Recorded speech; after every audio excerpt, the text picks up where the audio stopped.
Mga po sa tanano. So we are here now to our manukan ng isudan. So mga katuka, ito po yung mga manok natin, no? Kakabigay ko ng mga pagkain. Ito po yung mga native chicken, no? Na crossbreed po ng Rhode Island Red. So yan po yung mga anak ng Rhode Island Red na roaster.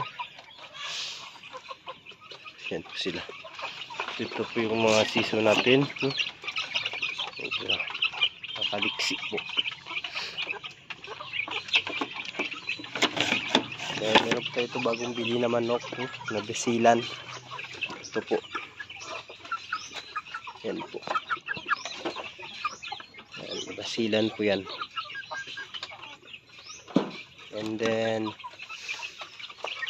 tayo dito mga more than 1 month old no chicken, na mga siso po yan po. Dito na po sa ating kabigay ko lang po ng pagkain. So meron po tayo dito 2 months, more than 2 months. So yung iba po nandun po sa labas.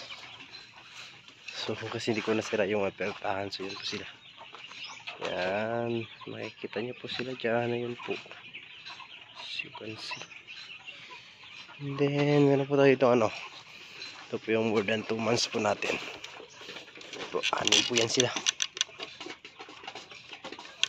Yan po yung pinapakain ko lang po is crack corn, then po integrity. And meron po tayo ito bagong pisa, mga ka-native, pure native po ito. Ito po yan. Hindi ko pa po sila nabigyan. Yan po sila. Karang araw lang po sila napisa. And then binibigyan ko lang po ng vitamin pro or vitamin pro. So as you can see po yan. Welcome to my free range chicken, free range native chicken. So yan lang po sa ngayon. Maraming salamat po. Thank you. And sana po subscribe niyo po ako. Supportahan niyo po ako. I am Jeric Gregorio from Isudan Sultan Kudarat. And I want to grow my channel.